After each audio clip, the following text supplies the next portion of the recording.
Bismillahirrahmanirrahim. Assalamualaikum warahmatullahi wabarakatuh. Waalaikumsalam warahmatullahi wabarakatuh.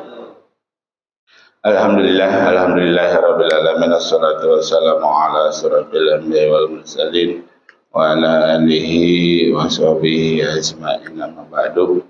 Bapak-bapak, ibu-ibu yang ada di rumah serta jamaah salat subuh yang dimuliakan Allah Subhanahu wa taala. Pertama dan yang paling utama, marilah kita panjatkan puja serta puji syukur kita kehadirat Allah Subhanahu wa taala, di mana di pagi hari yang berbahagia ini kita masih diberikan berbagai macam karunia nikmat, terutama nikmat iman, nikmat Islam, serta nikmat sehat walafiat, sehingga kita tetap melaksanakan kewajiban kita, yaitu sholat subuh berjamaah. Semoga apa yang kita lakukan dibalas oleh Allah dengan berlipat ganda. Amin amin ya Allah ya rabbal alamin. Shalawat serta salam tidak lupa kita turunkan kepada junjungan kita Habibana wa Nabiyana Muhammad sallallahu alaihi wasallam, yang telah membawa kita ke jalan yang terang benderang. Begitu pula kepada keluarganya, sahabatnya, dan semoga kita dimuliakan nanti mendapatkan syafaatnya. Amin amin ya Allah ya rabbal alamin. Bapak-bapak hadirin jamaah yang dimuliakan Allah Subhanahu wa taala, mengawali pembacaan surat Al-Baqarah ayat 275 sampai 278 ya, dirapel. Udah lama ini Al-Baqarah aja belum selesai ya. Sebelumnya kita bacakan surat Al-Fatihah. Al-Hadin Al-Fatihah. A'udzu billahi minasy syaithanir rajim. Bismillahirrahmanirrahim. Alhamdulillahi rabbil alamin. Ar-Rahmanir Rahim. Maliki yaumiddin. Iyyaka na'budu wa iyyaka nasta'in. Ihdinas siratal mustaqim. Siratal ladzina an'amta 'alaihim ghairil maghdubi 'alaihim waladdallin. Amin. A'udzu billahi minasy syaithanir rajim. Alladzina ya'kuluna ar-riba la yaqumuna illa kama yaqumul ladzi yatakhabbathu asy-syaitanu minal mas. Dzalika bi'annahum qalu innamal bay'u mislur riba wa ahalallahu al-bay'a wa harrama ar-riba faman ja'ahu mau'izatun min rabbih fantaha falahu ma salaf wa amruhu ila Allah wa man 'ada fa ulaika ashabun nar hum fiha khalidun. Yamhaqullahu ar-riba wa yurabis sadaqat. Wallahu la yuhibbu kulla kafarin asim. Innal ladzina amanu wa 'amilus salihati wa aqamus salata wa آتوا الزكاة لهم أجرهم عند ربهم ولا خوف عليهم ولا هم يحزنون يا أيها الذين آمنوا اتقوا الله وذروا ما بقي من الربا إن كنتم مؤمنين. Sadaqallahul Azim. Dari ayat 275 sampai 278. Sebenarnya masih nyambung lagi nih ayatnya. Ayat ini berhubungan dengan perniagaan ya. Yang artinya ayat 275, orang-orang yang memakan riba tidak dapat berdiri melainkan seperti berdirinya orang yang kemasukan setan karena gila. Yang demikian itu karena mereka berkata bahwa jual beli sama dengan riba, padahal Allah menghalalkan jual beli dan mengharamkan riba. Barang siapa mendapat peringatan dari Tuhannya lalu dia berhenti, maka apa yang telah diperolehnya dahulu menjadi miliknya dan urusannya terserah kepada Allah. Barang siapa mengulangi, maka mereka itu penghuni neraka, mereka kekal di dalamnya. Ayat 276. Allah memusnahkan riba dan menyuburkan sedekah. Allah tidak menyukai setiap orang yang tetap dalam kekafiran dan bergelimang dosa. 277.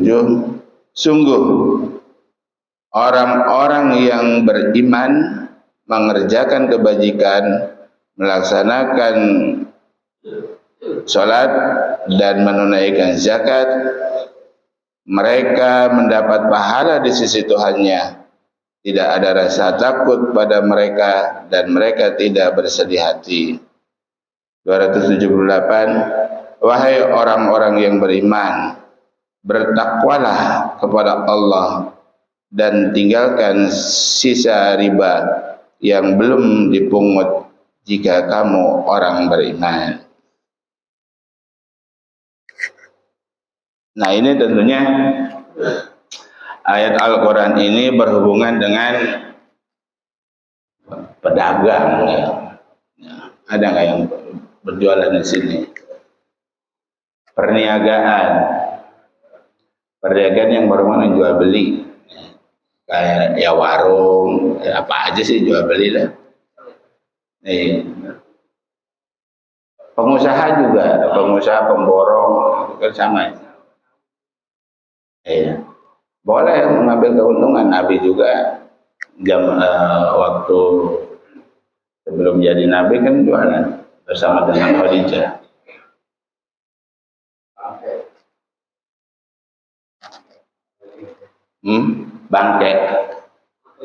Bangke apa? Oh, bang keliling. Bang keliling. Itu lebih parah lagi itu mau bunga berbunga, lebih parah itu. Makanya dulu saya mencanangkan bagaimana caranya supaya bangke itu nggak ada di lingkungan RW 21. Tetap aja masih ada gitu nasabahnya di sini, dan bahkan sampai jual rumah segala macam gitu ya. Minta cerai lagi. Lebih parah lagi minta cerai. Kenapa? Karena terlilit dengan utang, setiap saat ditagih oleh debt collector. Dulu saya mencanangkan begini, kita berada di sini, masjid, kita mendirikan masjid di sini, bagaimana caranya supaya membantu mereka-mereka itu. Ya. Tapi berhubung ya infak sedekahnya nggak jalan, ya akhirnya tetap aja yang kena musibah, ya tetap kena musibah. Jadi kewajiban masjid yang memberikan pertolongan kepada mereka-mereka itu yang kena musibah, dan bukan cuma materi yang diberikan, tapi ya ayat Al-Quran ini juga disampaikan gitu supaya tidak terjadi hal seperti itu. Pelaku ribanya dan yang meminjamnya juga ya jangan, sama-sama lah kena musibah. Yang melakukan ribanya lebih parah lagi kan masuk neraka. Sama kita juga. Riba itu apa sih? Gitu ya. Jadi riba itu kelebihan dari nominal yang sudah jelas. Kalau Nabi berjualan itu, ada contohnya enggak? Misalkan jual HP dari pabriknya itu HP 1 juta, kemudian diperjualbelikan kepada, kan HP itu dari pabrik terus ke grosir, ke pengepul yang besar, dari pengepul yang besar ke pedagang kecil, eceran, itu kan naik harganya, itu naik sampai ke Kaloma itu lebih naik lagi gitu. Kalau Nabi berjualan bilang harga pokoknya 1 juta, Anda mau memberikan keuntungan kepada saya berapa gitu.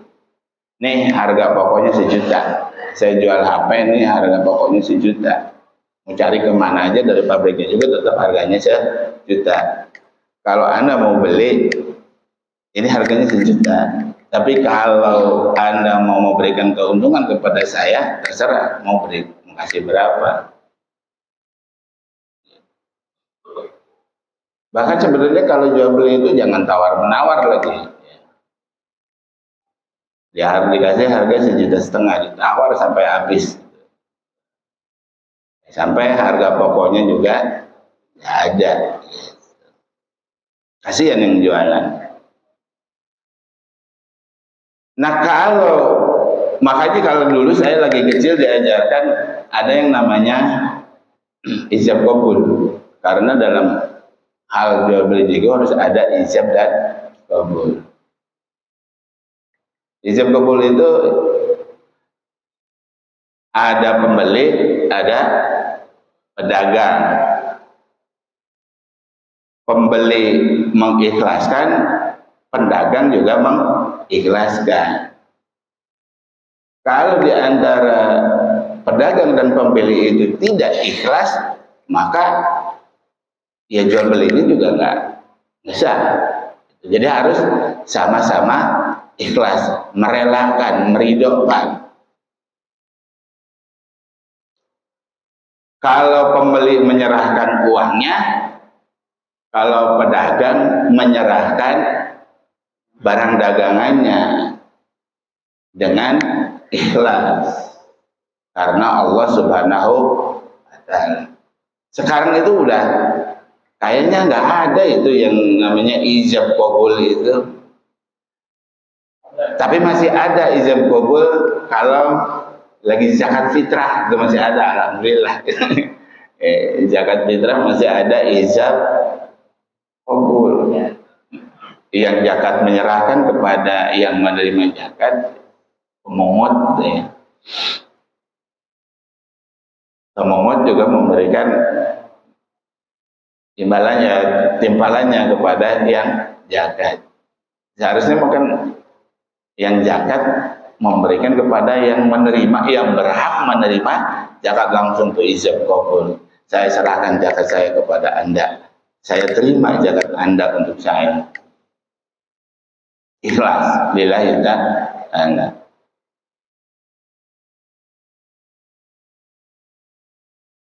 Saya mau nanya tadi ke Pak Papi, mau malah nggak ada Papi. Termasuk jasa. Misalkan saya benerin motor dah gitu ya, benerin motor, benerin motor kepada seseorang, atau benerin AC lah, servis AC kepada seseorang. Itu harus ada ijab kabulnya. Karena saya meminta, maka harus memberikan jasanya. Ikhlaskan gitu. Meskipun di situ ada nominalnya gitu. Terus nggak usah ditawar lagi, enggak. Ini udah nominalnya seperti itu, terus ditawar lagi. Saya kalau nawar malah jadi berantem. Kenapa? Nawar itu otot-ototan. Itu lebih parah lagi kalau kita tawar-menawar malah jadi berantem. Akhirnya nggak jadi. Udah ngedumel semuanya. Tuh penjualnya ngedumel, yang belinya juga ngedumel. Nah, usahakan. Tadi ada yang bilang online katanya, sekarang jualannya online. Nah, di jualan online itu kan ada kita pesanan, memesan barang. Nah, sekarang itu bayar dulu ya. Ada yang COD juga. Ada yang bayar dulu, ada COD yang dibayar di tempat. Itu sama yang nganterinnya itu kita ada transaksi juga, ada foto-fotoan gitu ya. Kemudian dalam online itu kita datang barang, kemudian kita periksa namanya apa tuh? Yang sampai di video-video ini tuh. Nah, ketika ada permasalahan dalam barang yang kita pesan, di return, balik lagi, dikembalikan lagi, komplain. Nah, artinya ketika ada transaksi seperti itu, komplain meskipun kita tidak ngomong, itu udah termasuk ijab kabul karena ada persetujuan di antara dua belah pihak. Kemudian pada saat kita memilih barang itu dan kita melihat harganya, itu kan kita udah setuju dengan harga yang itu. Nggak ada cerita ada nego, ada juga nego ya. Kita melakukan percakapan dalam emang ada yang pakai speaker apa, ada yang kata-kata ya, WA ya, SMS ada. Itu artinya ada dialog di antara penjual sama pembeli, dan ketika tidak sesuai dengan apa yang kita inginkan maka kita balikin, komplain. Cuman kalau udah komplain jarak jauh begitu rada ribet juga gitu.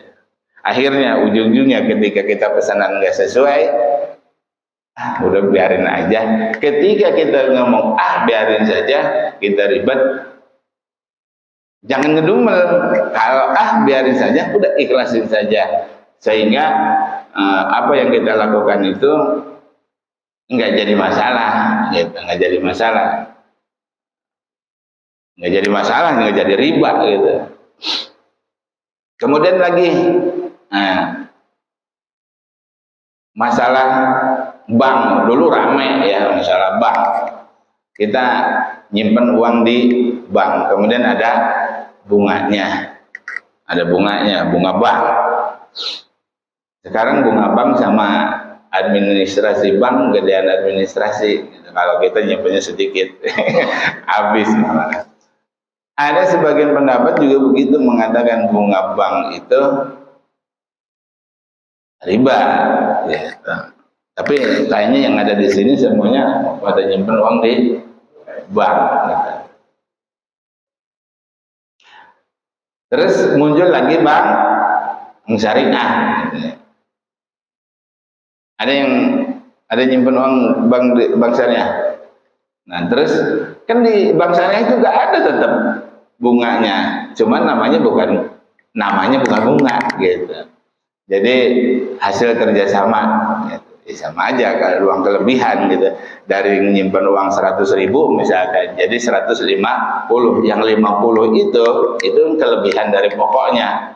Kalau konvensional kan dibilangnya bunga, kalau di bank syariah namanya mudharabah ya, hasil kerja sama dibagi-bagi.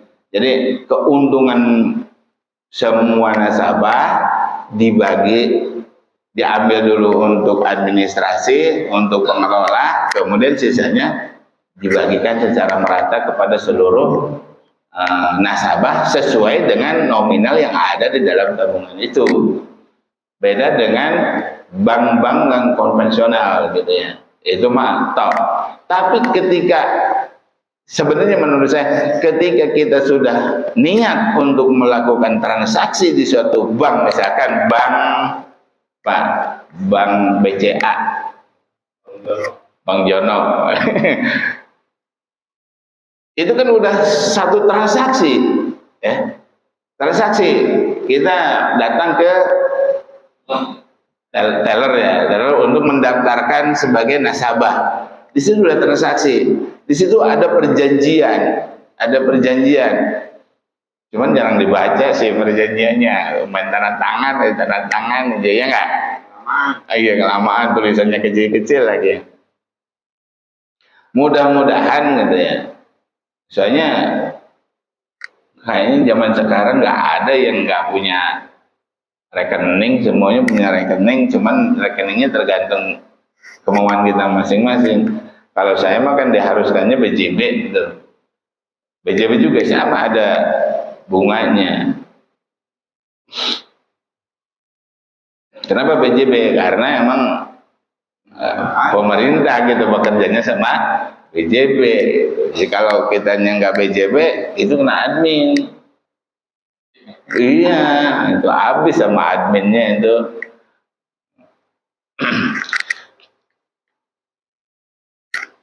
Nah, kayaknya udah kelamaan nih. Jadi kita yang sudah bekerja dalam usaha jual beli, di sini ada nih Pak Jarun ya, usaha toko. Boleh mengambil keuntungan dan dagang itu adalah halal, mengambil keuntungan, tetapi tidak berlipat-lipat melebihi dari pokoknya. Berlipat-lipat, misalkan 3 kali lipat. Ini kredit 3 kali lipat ya. Harga 1 juta, jadi dijual 3 juta. Kalau 3 juta berarti masih 2 kali lipat ya. 4 juta. Nah, itu nggak boleh. Jadi keuntungan itu jangan melebihi dari harga pokok. Kalau 1 juta, ya maksimalnya ya 1 juta lagi, jadi 2 juta. Itu penawaran. Ketika ada transaksi negosiasi, ya terus berkurang, tergantung kelihayan dari penjual itu, bagaimana mempertahankan keinginannya. Kalau si pembelinya lebih lihai gitu dalam transaksinya, bisa juga keuntungannya sedikit dapatnya, karena pembelinya lebih tahu daripada penjualnya gitu. Iya, mama jago. Nah, itu mudah-mudahan kita yang ada di sini yang melakukan transaksi seperti itu dijauhkan oleh Allah Subhanahu wa taala dari hal-hal yang riba. Dan kemudian ketika masa lalunya kita tahu ada riba, maka di ayat ini juga ketika kita taubat dan kembali kepada jalan kebenaran, insya Allah Allah menghapus dosa-dosa itu ketika bertobat dari riba itu. Di ayat ini dikatakan. Maka nah, saya mau nanya dulu sama Pak Jarun. Pak Jarun jualannya ada ribanya enggak? Insya Allah mudah-mudahan enggak ada ribanya ya. Nah, semua yang bertransaksi seperti itu semuanya dihilangkan ribanya dan menjadikan rizki yang halal yang diberkahi oleh Allah Subhanahu wa taala, karena apa yang kita konsumsi ketika ada barang-barang yang haram, yang riba termasuknya, maka apapun yang kita lakukan, doa-doa apapun yang kita bacakan itu tertolak oleh Allah Subhanahu wa taala. Untuk itu mari kita bersama-sama memperbaiki diri, menghilangkan riba itu. Karena waktunya sudah siang, kita tutup dengan doa sabu jagat. Rabbana atina fid dunya hasanah wa fil akhirati hasanah wa qina adzabannar. Subhana rabbika rabbil izzati amma yasifun wa salamun alal mursalin walhamdulillahi rabbil alamin. Assalamualaikum warahmatullahi wabarakatuh. Waalaikumsalam warahmatullahi wabarakatuh. Lahu rabbuna ala nuril mubin Ahmad al-Mustafa Sayyidil mursalin wa ala alihi wa sahbihi ajma'in. Sallallahu rabbuna ala nuril mubin Ahmad al-Mustafa Sayyidil mursalin wa ala alihi wa sahbihi ajma'in. Sallallahu rabbuna ala nuril mubin Ahmad al-Mustafa Sayyidil mursalin wa ala alihi wa sahbihi ajma'in. Allahumma salli wa sallim wa barik alaihi.